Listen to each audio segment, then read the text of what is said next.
अच्छा, इससे जुड़ा एक दूसरा सवाल पूछता हूँ, वो ये कि क्या वित्त मंत्रालय ने कोई आंकलन किया है कि अगर हम 23 जो खाद्य पदार्थ हैं उस पर एमएसपी देते हैं तो सरकार का खर्चा कितना आएगा? मैं इसलिए पूछ रहा हूँ क्योंकि कुछ सरकारी सूत्र कहते हैं कि 17 लाख करोड़ का खर्चा आएगा, जो कि देश का जो कुल बजट है उसका करीब आधा है। अगर हम इतना पैसा एमएसपी पे दे देंगे तो सरकार के पास सड़क बनाने के लिए, हाईवे बनाने के लिए, एयरपोर्ट बनाने के लिए पैसे कम बचेंगे। दूसरे तरफ जैसे अगर योगेंद्र यादव हैं या बाकी ऐसे लोग हैं, वो कहते हैं कि नहीं, 1 लाख करोड़ से भी कम का खर्चा है अगर सरकार एमएसपी की कानूनी गारंटी देती है। क्या सरकारी जो इकोनॉमिस्ट हैं, अफसर हैं, उन्होंने कोई आंकलन किया है कि खर्चा कितना लगेगा इस पर? नहीं, पहले विषय में इसीलिए बात ऐसे जवाब दी पिछले प्रश्न के लिए। हमारी सरकार 2014 में आने के बाद हर साल में कितना एमएसपी किसान को मिला, कौन सा क्रॉप के नाम पर मिला, ये तो खुला ओपन पब्लिक डोमेन में अवेलेबल है। इसको कैलकुलेट करने में किसी को दिक्कत नहीं होगा और नीति आयोग से भी डेटा अवेलेबल है।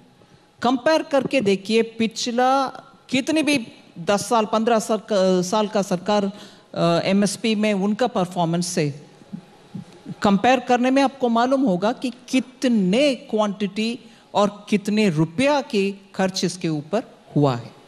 ये पब्लिक डोमेन में अवेलेबल है आपको। अच्छा, अब मैं आना चाहता हूं उस मुद्दे पर जो कि फ्लेवर ऑफ द सीजन है एक तरीके से, वो है क्रिप्टो करेंसी का।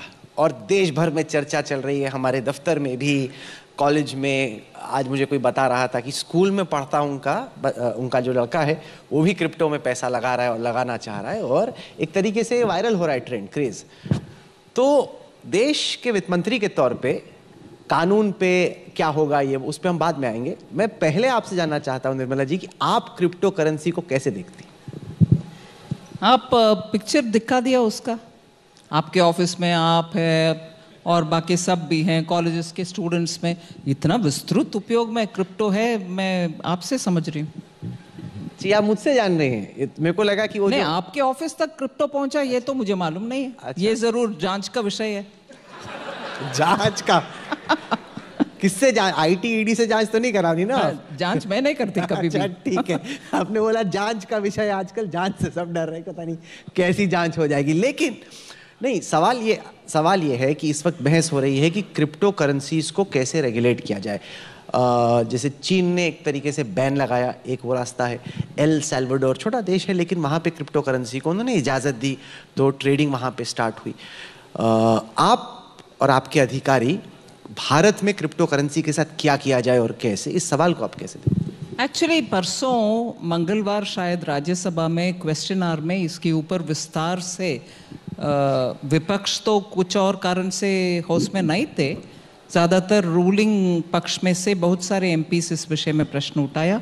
मैं इतना ज़रूर कह सकती हूँ कि एक बिल अभी कैबिनेट को लेके जाने का कगार में है।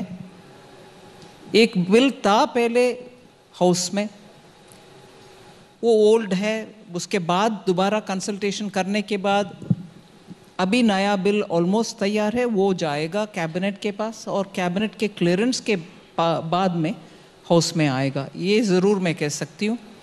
और हाँ, चाइना ने बैन किया है, ये कहते हुए भी मैं इसको पहली बार नहीं बोल रही हूँ और सेशन में पार्लियामेंट है फिर भी ये बोल रही हूँ, मतलब पार्लियामेंट में बोल चुकी हूँ, इसीलिए इस लाइन को अभी बोलने में संकोच नहीं है कि फिनटेक इंडस्ट्रीज में भारत में अच्छा एडवांटेज है, हमारा युवाओं का बहुत इंटरेस्ट है।